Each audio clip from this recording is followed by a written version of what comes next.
Oh, you didn't know? Your ass better call somebody! The energy revealed. Brooklyn to Queens, reppin' both hoods. Rob and CP, keep it fire misunderstood. Cheer 'em all loud, let the anthem flow. Mets fans unite at the pregame show. From city stand lights to the skyline greens, it's the heartbeat of Queens, the craziest dreams. Rob hype on the mic, CP's the fire spark. Together they ignite, voices like the park. Fans drift in jerseys, legacy bold. The Metropolitan story forever told. Turnstile spinning, the crowd floods the gates. This is family, no time for debates. Crack of the Batman, the roar never fades. Queens in the blood, it's how champions are made. Cheer 'em all loud, let the anthem flow. Mets fans unite at the pregame show. From city stand lights to the skyline gleams, it's the heartbeat of Queens, the craziest dreams. 7-line swagger, vibes electric and wild. Mets legacy golden since I was a child. Orange crushed skies, let the battle ignite. Ride for the home team till the last fight.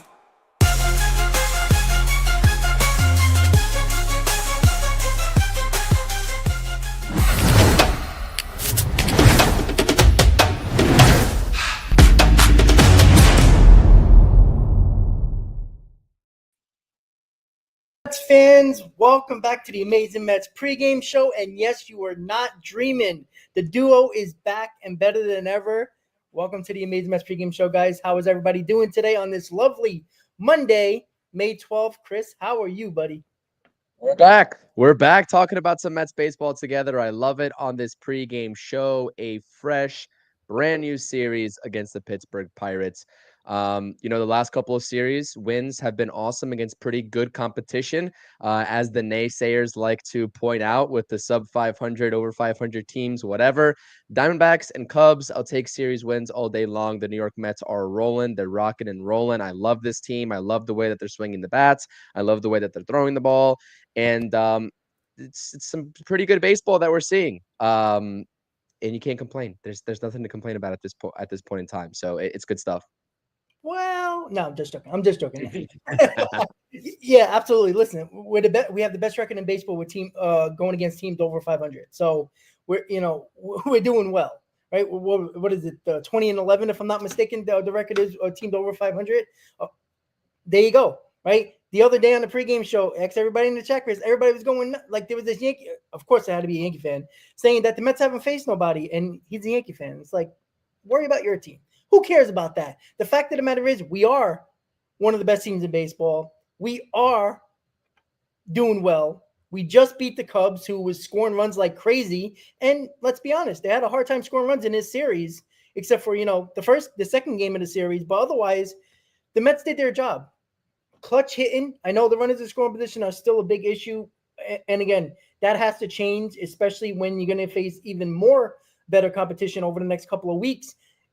It's going to be hard to win games like that if you're going to continue that. We can't always rely on, late inning heroics from Lindor or, anybody else that, we expect to come up clutch. It's got to be a little bit better. But overall, you're taking 2 out of 3 against the Cubs. I mean, the Cubs are right behind us for the most part. And I was talking about this earlier, Chris, when it comes to, beating teams like the Cubs, especially teams in the National League, right? If there's a little bit of a hiccup and you find your way out of the lead in the NL East, you got to have at least a tiebreaker with some of these National League teams. Now, the Cubs are probably going to win the NL Central, so we're not going to worry about them. But it seems like the NL West that has 4 teams, and 3 of those teams are going to have a chance to be a wildcard team. So that leaves, the Mets as that 4th team just in case. And it goes for the Phillies and other teams as well that might be fighting for wildcard spots if they don't win the division. But, these games are so crucial. You only play these teams maybe 6, possibly 7 times, depending on if there's a 4-game series. For when you play them, you got to win these National League games. They're so important, Chris.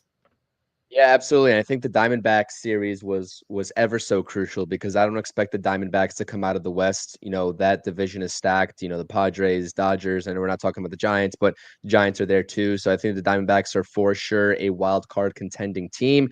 And last season, it was that 4-game set against the Diamondbacks to make it 7 games. Do we play the Diamondbacks again this season? Because I don't remember if we do.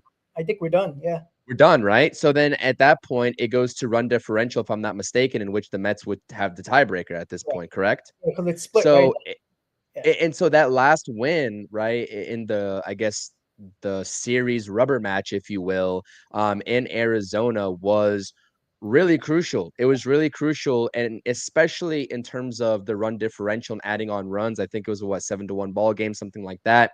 And the same thing applies against the Cubs. I mean, you never know. The Brewers could come back in NL Central. I don't expect them to. I do think the Cubs are pretty well positioned given that division to run away with that division at some point. But nonetheless, the Cubs are a great team. I know they didn't have some of their starting pitchers, Imanaga, etc. But the offense, the names that they have in that lineup, it was awesome to see. Outside of Tyler McGill, you're talking about Holmes, Canning, and the bullpen really getting the job done and stifling that offense to that point, right, in the season in which the Cubs offense was a top 3 offense objectively and statistically around the MLB. So really good baseball. And I agree with you. The runners in scoring position metrics have to get better. I'm starting to see some signs of positivity in terms of the actual approach changes with runners in scoring position. Is it perfect still? No. Is it what we expect, or is it up to expectations? Probably not. But I'm starting to see a little bit more good coming out of the Mets lineup with runners on. And that starts to me with the guys that are in the 4 and 5 spots because they were flipped before, but Mark Vientos and Brandon Nimmo. Mark Vientos had himself a hell of a game in game 3 against the Cubs. He was batting cleanup in that circumstance, but it seems like Mendoza is just changing it up. 4-5, 5-4, doesn't matter. And you know what? Overall, I know that the talk of this game is probably going to be Paul Skeens in the pitching matchup, but this lineup is one of the better variations of the Mets lineup that I absolutely love. Could I do without Jeff McNeil in center field? Yeah, absolutely. But at this point, I'm not going to complain about that. I think that any time, especially with how good Brett Beatty looked in that Cubs series, I will say we had all the back and forths. I talked about it with Zach on my stream yesterday. If you missed that, go check it out. But we always talk about the Luis Angel Acuna versus Brett Beatty, platoon at second base. There is a world, especially with Starling Marte not really producing, Jesse Winker on the IL, that we see all 3 of these young guys, Vientos, Acuna, and Beatty, continuing to be in the lineup, in the very same lineup on the same day. And you know what? I like it because you're getting more playing time, giving more playing time to guys that are fighting to be here long term. And guys that are definitely, their names are going to come up during the trade deadline when the Mets are trying to add bullpen help or whatever have you, when that comes around, particularly surrounding Acuna and Brett Beatty, because teams are going to be calling for those guys, especially with their performance here early in the season.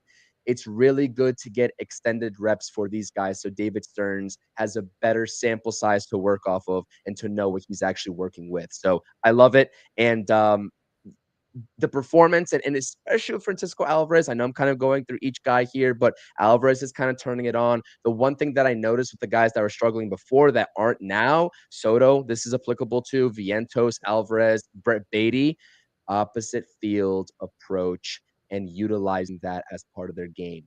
Something that we've been screaming at the top of our lungs for them to finally start doing because it was pull, pull, pull, pull, pull, and not much going up the middle in the opposite way. It's really good to see. Really good.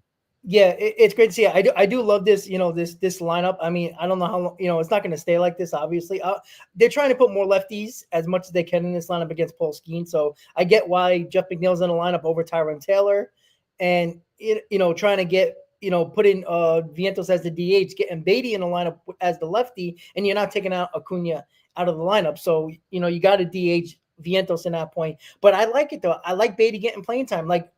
There was actually Met fans, Chris. It's hard to believe that were like, why wasn't Beatty in the lineup the other day? Like, they were shocked. Like, the dude just hit 3 home runs in 2 days and he's not in the lineup. Now, we won, so nobody really, it's a non-story, but this is his last opportunity, right? No more options for him. This is his last. It's like a stop sign. It's like a roadblock. This is where he's at right now. He's got to go either left or right. It's either sticking with the Mets or your ass is out of here. Now, I don't think the Mets would. They're gonna keep him on this roster as long as they possibly can because they don't want to lose a guy who's 1, cheap, 2, is still very young. Like that is the difference. And you're not going to just put him on waivers because before we go to bed, if they waive him, somebody's going to pick him up because he's cheap and there's still potential there. So Stearns ain't going to let a young kid go let's be honest, he's versatile now. He could play second, he could play third, and that's important, especially in Stearns' eyes. So I love the fact that Beatty and Acuna are 8 and 9. I love Acuna batting ninth. I don't know why he bats anywhere else in the lineup but ninth. I like that he bats ninth today. Beatty in the 8 spot, that's fine with me. I'm good. Alvarez is obviously going to catch because Luis Torrens, took that shot in the nuts yesterday that, we've all been there at some point. So, we all went, ooh, we all felt it that last night. So, the other night. Brutal. So, yeah, it's not fun at all. So, there wasn't an update on Torrens. I know somebody in the comment asked that, but I'm not sure if there was a update on him. I mean, I haven't seen one, I don't think. yeah, I don't think anybody wants an update and say, yeah, he's fine. Like that's about it. So Alvarez is gonna get the start.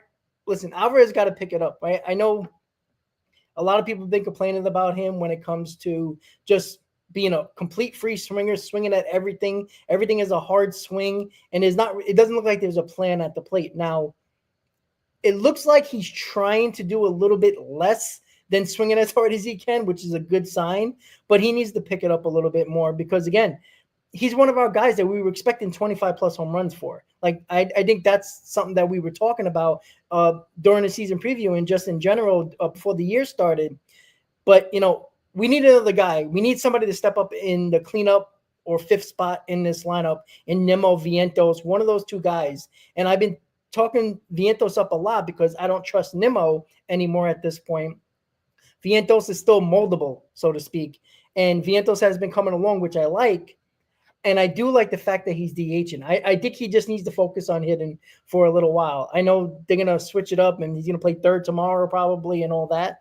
But I do like the fact that if he could just focus on hitting and doing what he did so well last year was to jump on a fastball and spit on those breaking balls off speed pitches, specifically the slider.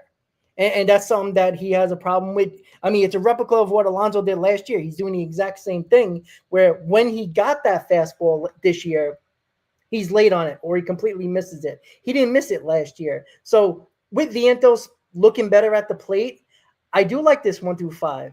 To be quite honest with you, I would like Nimmo out of the cleanup spot. I think it's just what Mendoza has like a little thing between Nimmo and Vientos batting 4 or 5. It's like his thing. It's like something that he has to be like, oh, I can't wait to put those guys in to piss people off. It seems like that's what he does.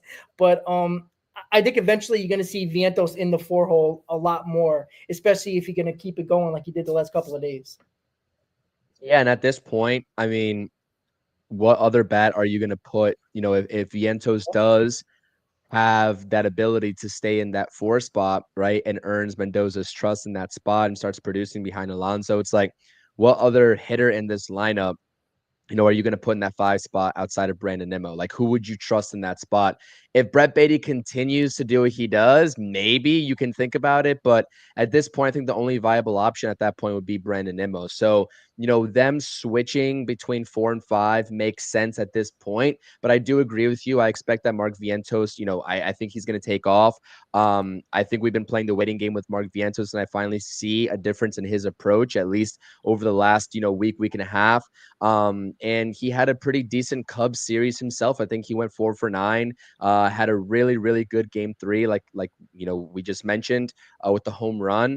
And he's also just starting to work up the middle to the right side. And that's something that is classic Vientos because he has all fields power. Last season, it was on full display. And it just seemed like he's just, to start this season, he was pulling off the baseball a little bit, which led to some early struggles. But the average is going up steadily. I mean, Brandon Nimmo had a decent game too as well behind Mark Vientos, right? Going 2 for 3 with a couple RBIs as well. So, it's pretty obvious, I would say. It's pretty obvious that this lineup is going to go and take off when those guys decide to go and take off. And the most underrated thing about that Cubs series, before we talk about the matchup today, starting between the Pirates and the Mets, is that, Pete Alonso had an abysmal series. I mean, he went 3 for 13. He had, 5, 6 strikeouts, whatever it was. He just didn't look like the prototypical version of Pete Alonso that we've gotten up until this point.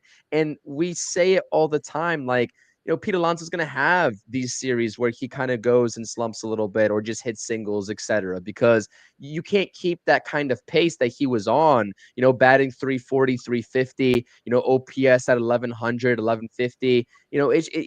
There's going to be a decline, right? How big of a decline? He obviously hopes that it's not big, right? But at the end of the day, the Mets offense really did get the job done by and large without Pete Alonso really being that driving factor. And the other guy too, Francisco Lindor, we cannot forget about Francisco Lindor, who had himself also just a hell of a series, 6 for 13, and his season continues just to be a good one, right? Early start from Francisco Lindor is really good to see from a guy that we always label as, and Mets fans really always label him as a perpetual slow starter. We finally get that season where if he can put together this well-rounded, complete season from start to finish, I mean, kind of like his MVP odds, to be honest with you, that, he impacts and he has the ability to impact the game a lot more so than a lot of other guys in this league that are in the same consideration. So Francisco Lindor just needs to keep the same approach. It seems like whenever he comes back to Citi Field, Queens, with his family, he's rejuvenated. Love it. I love it. So, I think that the lineup is trending upwards, Rob. It's not there yet. I think that we can both agree to that, but it's trending upwards. Yeah, it does. And look, Lindor has the same amount of home runs as Pete Alonso. So he's on early right now. You just hope he continues it through the whole season. Because listen, Pete Alonso and Lindor are going to take MVP votes away from each other the way they're playing as of right now. But yeah, Pete Alonso, look, he was going to have this type of bump in the road. We all knew that, right? It would be shocking. I mean, if he did this whole year, what he was doing, he's probably automatic MVP. So I was expecting it. But again, it's nice to see when Pete Alonso doesn't hit, the team actually still wins. That was a problem early on in the season. When Pete Alonso didn't hit, the Mets lost because nobody else was really doing anything. Lindor was picking it up little by little. Soto was a 0. Nimmo was a 0. Vientos was a 0. We didn't have Alvarez and McNeil yet. So, it was a major issue. Now we're winning games, even if Alonso's not hitting. And, maybe it is the fact that, they're a little, they're not pitching around him. They're pitching him. He is during this little stretch of a slump, so to speak. He has been swinging at that slider that he didn't swing at earlier in the year, the first 35, 36 games of the season.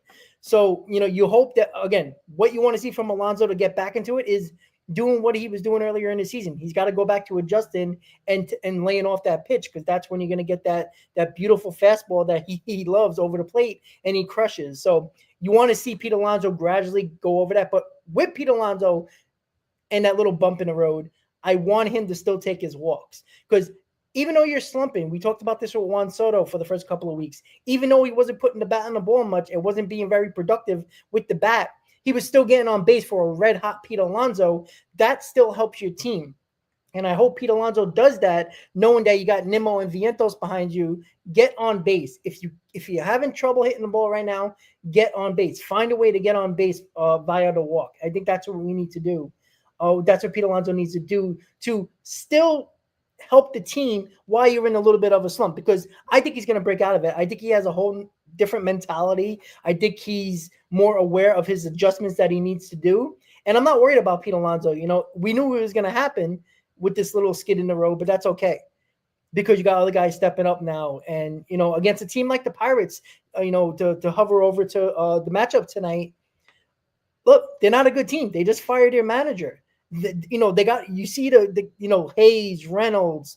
Obviously, we know about Paul Skeens. They got a lot of good. And O'Neal Cruz is not playing today, so I guess that's a help for us, as he's one of their best players, probably the best player on their team. But this is a team that the Mets should beat. This is not a time to play down to your competition. The Mets haven't done that at home yet. But against Paul Skeens, it's going to be a tough go of it, Chris. Yeah, I know that this game is surrounded by Paul Skeens this, Paul Skeens that. I don't really care. Go hit this guy. I mean, he shoved last year against the Mets in his only start against the Mets. That was the lineup that was, deploying DJ Stewart. You know what I mean? Severino gave up 7 earned runs in that start. The Mets at that point were 2 games under 500. This team, as I forgot who said it in the chat here, musket, this is not the same Mets team that Skeens faced last year, not by and large. And Paul Skeens, like, I should be knocking on wood when I say this because he's a very talented pitcher. I understand that. But he's looked hittable this year. Let's be honest, especially with the turmoil that the Pirates are in, the firing of the manager, Paul Skeens basically not caring about them not firing the manager, which is a really bad look for the organization. Yeah. You know what I mean? Who cares? Who cares if it's Paul Skeens up there? Who cares if it, is anybody else? Chris Sale? I don't care. This team is expected to go out there and beat anybody that they face. And they don't have to go and beat Paul Skeens. They don't have to. You know what I mean? If David Peterson, who's the counterpart to Paul Skeens in this game, does what he's supposed to do, because I think that this game, for me, I want to see the lineup against Paul Skeens, and I'm watching that for sure. But I think the other underrated aspect to this game is, how does David Peterson, respond? How does David Peterson ball game within striking distance for when Paul Skeens inevitably does come out of the game, right? Yeah. And the Mets are able to get to the bullpen because they've beaten, good pitchers with that method. Yeah. You know what I mean? Zach Wheeler, we've seen it against plenty of times against the Phillies. And so I want to see them put together competitive at-bats, but it's really not necessary to win the game for them to scratch home 5-6 runs against Paul Skeens. Yeah. They get 2, 3. Okay. So what? David Peterson, lock it down. Bullpen, lock it down. Let's go win a ball game.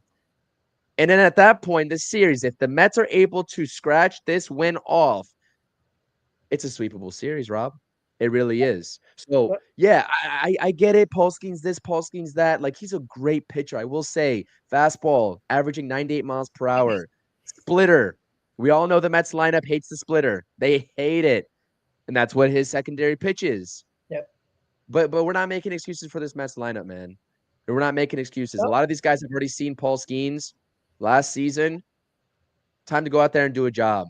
So, Mets fans, we can talk about who's on the mound at any given moment against this Mets team. But if this team's a true championship contending team, like Rob, you and I both think they are, go out there and beat the guy. No excuses. 100% agree. Look, David Peterson's got to keep it close, right? We expect Paul Skeens to, to have a good number of strikeouts.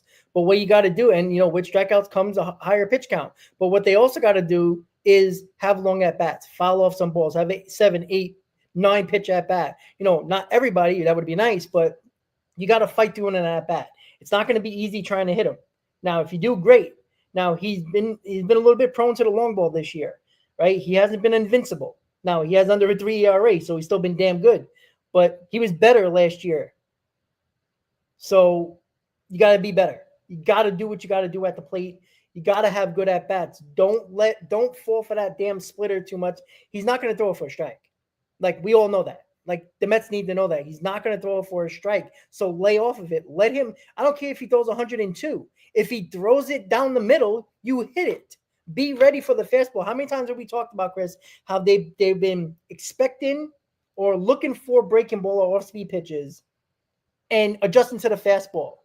Adjust to the fastball tonight and let those breaking balls, let those off-speed pitches go. If he throws a hook on a 2-strike count and he strikes you out with a great off-speed pitch or a breaking ball, tip your cap. But don't strike out on a fastball. Don't be looking at a fastball right down the middle. The Mets have been doing that a lot this year. And, he has one of the better fastballs in baseball. But if you look fastball, you have a better chance of hitting that fastball than trying to adjust to a fastball, especially when it's 98 to 100. That's what they got to do here. And with David Peterson, who didn't have a really good start his last time out, he went 6 innings, but they give up, I believe, 4 runs in his last outing. He needs to put zeros. He's got to one up Paul Skeens here. That's what he's got to do, right? The Pittsburgh Pirates, again, not a great lineup. Mow them down, right? Keep this team close until we get into their bullpen, because that's when they really got problems. And that's how you win ball games. The Mets have done it this year. They did it a lot last year. That's what we talked about. Get the starter out, and we're going to beat up their bullpen. We were so confident in that we said it every pregame. Well, it's got to do it again here. Get Paul Skeens out of the game as soon as possible. They're going to protect that arm. So I'd be shocked if he's going to go past the 5th inning, even if he is pitching good. Now, get that pitch count up more. Maybe you've seen him out earlier. That's what they got to do here when it comes to Paul Skeens. He's talented. We all know how good he is. But listen, the Mets are damn good. The Mets are one of the best teams in baseball, right? You're a championship contender here. Chris said it. Get the job done. There's no excuses anymore, right? There were so many excuses the other day, Chris, when a couple of Met fans, especially in the chat, were talking about Vientos, where he's batting in the lineup and all that stuff.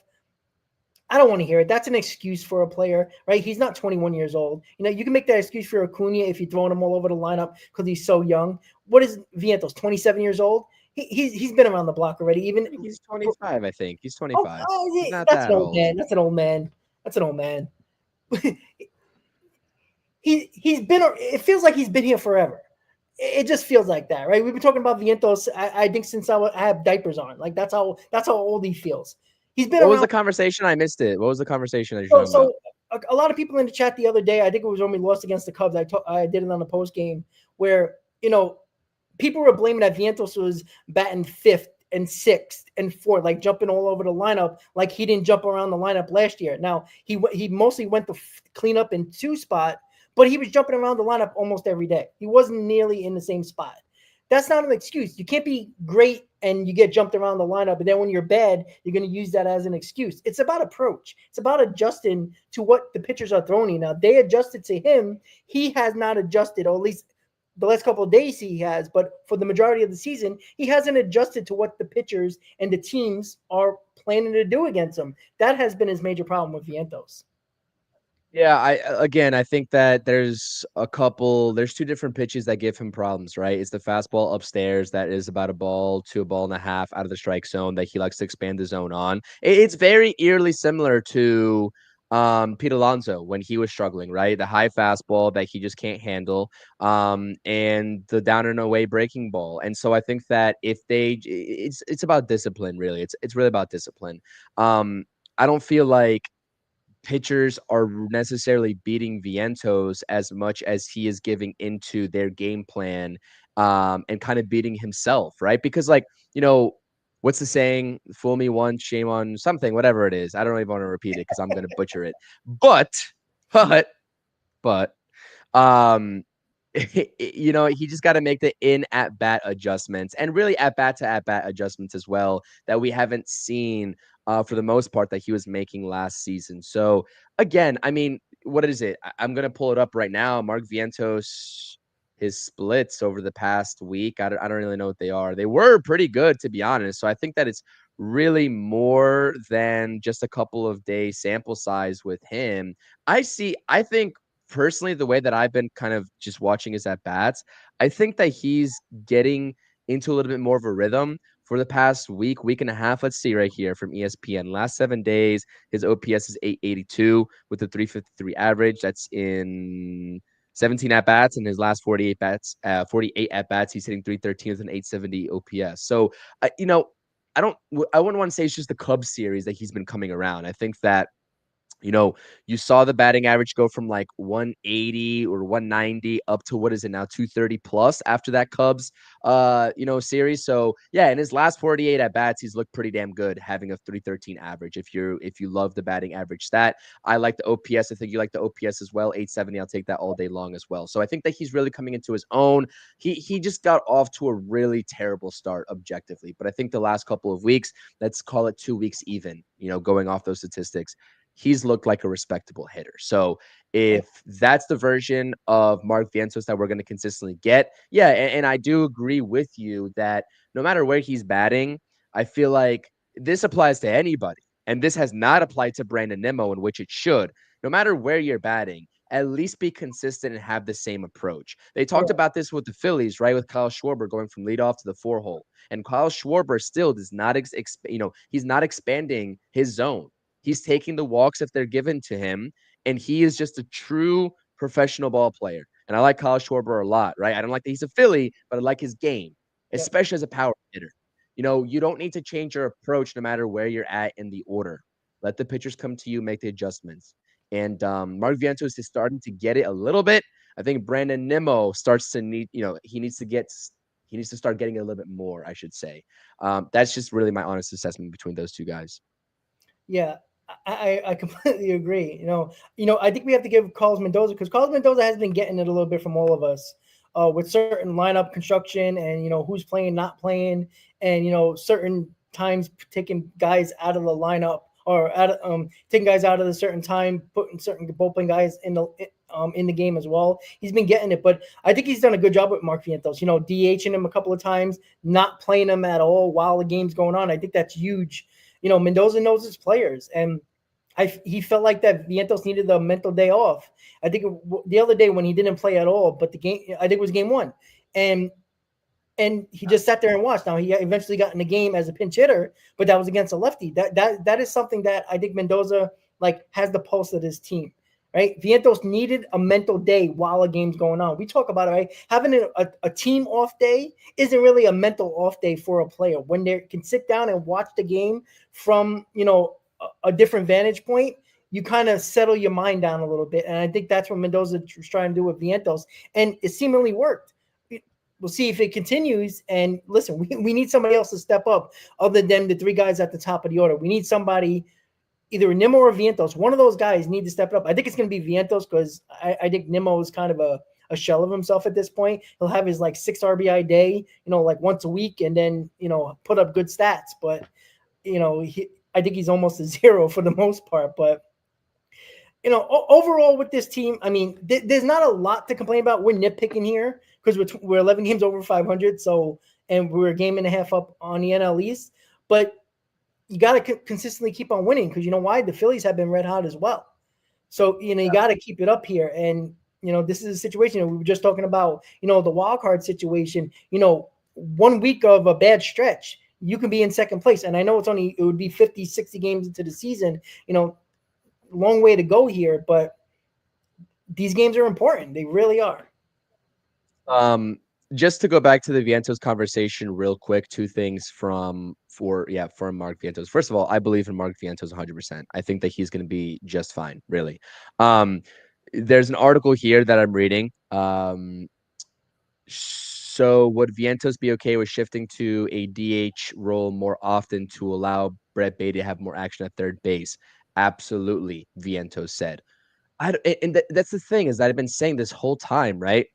If you have another guy that can play third base at a great level and that can also swing the bat at a respectable level and keep Mark Vientos' bat in the lineup, you move him to DH. I don't need Mark Vientos to be cemented and glued to the third base spot. You know what I mean? He's not an all-world defender. He's also a respectable defender, but he's not an all-world defender. And so Mark Vientos understands for the greater good of the team, if Brett Baty's hitting the baseball, he plays pretty good defense at third base. Let him play as long as Mark Vientos is still getting the at-bats. And another thing here is that, listen, we all know coming into, his professional career, Mark Vientos is a very high strikeout guy, right? The strikeout percentage was astronomical. In the minor leagues, even though he was raking, it was still over 30%, which is well above what an MLB standard league average is. Yeah. Mark Vientos is look at his Savant page this year. 20.4% in the strikeout rate category. That is below league average by about 1.8%. That is well below his overall player average in his career thus far, which is sitting at 28.3%. So he's making contact is what I'm deducing from this. So why is his batting average still 230? Why are we talking about him, struggling to begin the season? It really is about the expanding the zone and making weak contact because his hard hit percentage is also down by about 4.1% from last season. I know that it's a vastly different sample size because we're only, sitting here talking about May 12th while we're streaming right now. But listen, it's about weak contact, and that is due to his approach and expanding the zone and trying to pull baseballs that he shouldn't pull. So it's not like he's striking out at a very high clip this season, and the numbers do suggest that. So I understand that the strikeouts have been his problem before in the past, but I don't think that's his problem. You know what I mean? I don't think that's his problem this season. So I really do think that if he stops expanding the zone, just like Pete Alonso, if Pete Alonso had stopped expanding the zone last season, he would have been able to salvage his season, but he didn't. And Yeah. so we'll see if Mark Vientos is able to stay a little bit more consistent. But that's where I think a lot of people get Mark Vientos misconstrued here, is that we all know that he is usually a high strikeout guy, which I'm okay with. I really am okay with if he's still providing the power, the 25, 30, 30, 30 plus home runs. But he really hasn't been a high strikeout guy this year. So it's kind of interesting. I didn't think it'd be as low as 20% in the strikeout category, but it is. And so therefore other adjustments need to be made. Yeah, yeah, 100% agree. So I was looking at the comments. I kind of was delayed in coming back with the response. Yeah, I agree. You know, and that's the thing, right? We need Vientos there to be another power guy. That's what we need here. Because again, the guys in front of him, the top three guys, have been getting on base. Like that's the thing. Like how many more games we would have won if we would actually got those guys across the plate because of the 4 or 5 hitters being so bad. And you're right. It wasn't Vientos striking out. It was him, hitting, soft fly balls to the outfield or grounding out like that. I mean, it's not good, but it's nice that he's lowering his strikeouts, which is important, especially if you're a power hitter. So it's nice to see that he's trying to put the bat on the ball because again, you put the bat on the ball, things can happen defensively. You never know. And that's what I think is a big thing as well. So it's good for Vientos. But I do gotta say, I do like the fact that he says, yeah, of course I'll DH. You know why? One, because you're still in the major leagues. Two, he wants to win. And if it's not Brett Beatty, it will be Ronnie Mauricio. So there's an opportunity here where it's either going to be, you can interchange, Beatty, Vientos, DH, and because it's lefty righty, if you want to switch DH one day for Beatty and third base for Vientos, or let's say Mauricio comes and takes Beatty's spot at some point, if that's a possibility, you can interchange those guys as well. So this is the versatility that the Mets have, that it's a good problem to have. And again, if Brett Beatty hits, people are talking about, oh, Brett Beatty hits, he's going to, raise his value. You're not going to get rid of somebody that's helping you out on the team. Like, you're just not. Like, I know there'd be some people that actually, do what they need to do and say, let's just get rid of Brett Beatty. The hell with him. If he's helping you win, you're not getting rid of him. It's just that simple. You'll be trading more prospects to get somebody in here to help out the team than somebody from your 26-man roster. So if you are saying that Vientos is open to DHing, this is not a Rafi Devers situation 2.0, is what you're saying. There's a lot of speculation about the trade talks with the Mets too. And a lot of Mets fans loved to jump the gun about Rafi Devers. I don't think that it's happening. I think that if we're talking about that, then it's just far-fetched for me to believe right here on May 12th. Yeah, the Rafael Devers thing is hard because you do got Beatty, you do got Vientos, you do got Mauricio. So I mean, you could do it. You could. I mean, who would be complaining about having Devers at third base? Nobody. But no one. I love him as a ball player. Don't get me wrong. Malaza Beatty did help the Mets win the last 2 times he played. I mean, I hope you watch the games, guy. Come on, let's go. Like he hasn't been and great. Also this comment from Joel too. Listen, Joel, first of all, I don't think the Mets are going to be in any position to trade or think about trading Mark Vientos because guess what? This team still hasn't gotten the DH situation correct. You know what I mean? Last year, it was a platoon that really didn't work out. This year, it's a platoon that really hasn't worked out between Winker and Marte. It's absolutely brutal. It's abysmal, really.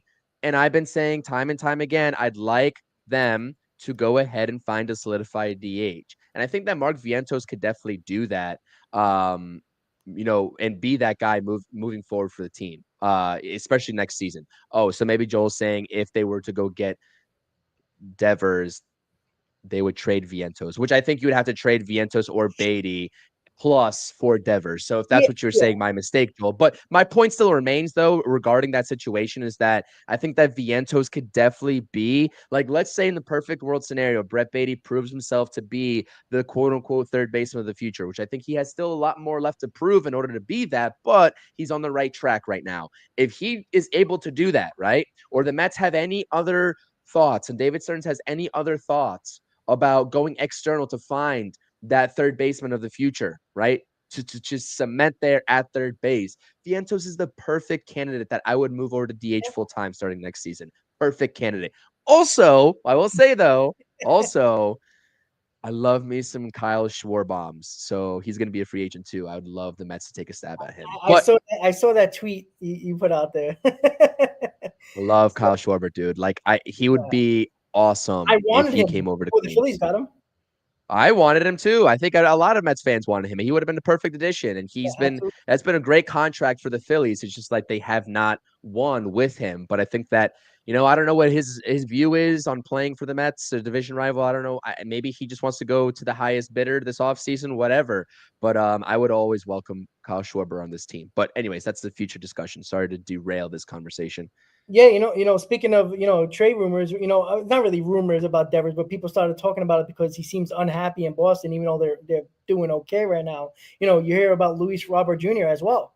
I mean, I think that's more of a possibility because the Mets outfield, let's be honest, Tyrone Taylor is great defensively and he gets some clutch hits, but playing him every day, I don't know if he's going to get exposed, especially with the bat, not with the glove, but with the bat. So look, Luis Robert, he's batting under 200, so he has. And again, it's hard to judge a guy who was so good early on with the White Sox. I mean, he got that extension that they gave him. Now he has two club options after these next 2 years, which is very interesting as well. But he's batting under 200. Does that concern me? Yes, but I talked about this. The motivation to go play for the White Sox right now. Like, I mean, I wouldn't even want to go to the ballpark. I don't care how much you're paying me. Like, it's annoying. I know he's not helping his cause, but I think a better environment and an actual good team with good guys in the clubhouse and not a joke of a manager, I think it's really important to have a good environment around him. And obviously a good environment is the New York Mets right now. And there's other teams as well.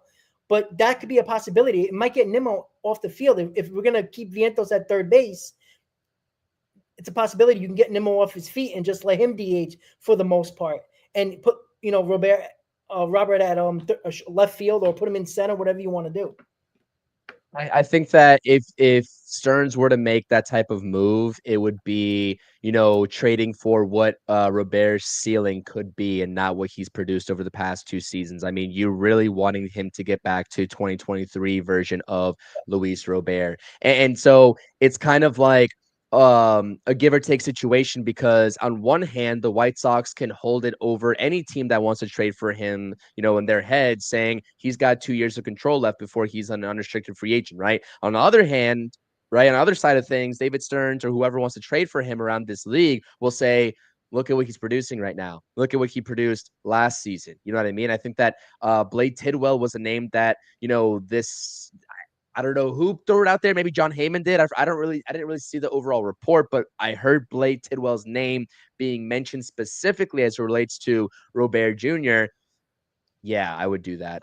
You know what I mean? Like, Yeah, I doubt it'd be one for one, but if that's like a headliner type, move where Tidwell's going over to Chicago for what Luis Robert could be, especially for the reasons and fitting into this outfield situation and moving Brandon Nimmo over if he needs to, play extended or get extended reps at DH because of the leg situation. Yeah, I mean, it has to be a low risk type of move. You're not going to send the haul that you would have sent 2 seasons ago for Luis Robert Jr., right? correct. Because he's been talked about from New York Mets fans and around this league surrounding trade talks for a while now. It's not just right now. It wasn't just in the offseason or last trade deadline. It was even before that too. So, the situation has definitely changed and we'll see exactly what, the White Sox asking price is and how serious they are. But he's definitely intriguing to me even still, even given the injury concerns. You'd be trading for his ceiling rather than what he's producing right now. And with that, I will say, let's go Mets. I do have to run. Rob, feel free to keep going. We had this conversation before. Time just gets in the way of you. We lose track of time when we're conversating about this team. Start the series off strong, scratch a win, from the Pirates with Paul Skeens on the mound, get it done. David Peterson, I'm watching him extra closely tonight against a Pittsburgh Pirates lineup it's not their A lineup. No O'Neal Cruz and old Met or ex-Met Alexander Canario is in there playing center field, batting seventh after the Mets traded him to that organization after spring training. And Tommy Pham's also serving a 1-game suspension apparently today as well. So I think today or maybe tomorrow. I don't know what it is, but I appreciate it, Rob. I always appreciate you. we'll be back with another pregame tomorrow. I think I'm not available for the postgame, but I should be free tomorrow. So let's go Mets. See you all later. Peace. There you go, guys. So Chris said it best right now. Let's get the W. Let's start off on a winning ways during the first game of a series. We all know the first game of a series is always important because of the fact you got 2 opportunities to win a series, and that's what the Mets got to do. Again, a tough goal of it with Paul Skeens on the mound today, but we talked about it. Get the job done if you're the offense of the New York Mets. Work the counts, follow some pitches, get deep into the counts, let him throw a ton of pitches, right? He's going to strikeouts out. We know that, right? He's got nasty stuff. But the more pitches he throws, the quicker he's going to get out of the game. Not saying the Mets can't hit Paul Skeens. They definitely can. They've hit good pitching before. But it starts tonight with David Peterson on the mound. Got to put up those zeros as well. It's not a very good lineup. Again, Reynolds is their best. You can probably say their best hitter right now in this lineup without Cruz in there. Cabrian Hayes is kind of a okay failed prospect. He's been all right. McCutcheon's like, he's up there in age. Like, you got Bart DH in a cleanup spot. Like, this is a team you need to beat. No excuses here. I know the pitching can be tough for the Pirates, especially with Paul Skeens on the mound, but do your job. Right? That's it. It's just that simple. You're going to have the crowd behind you tonight. I'm not sure about the weather. It's raining down south in my area, but I don't know what's going on in New York. I think it's a decent weather day in New York. So let's go Mets, guys. Peterson, Skeens on the mound. Mets are looking to take game 1 of the series against the Pirates. No post game tonight, guys, but I'll see you tomorrow for the pregame show for game 2 of the series. Have a good night, guys. Enjoy the game, and let's go Mets.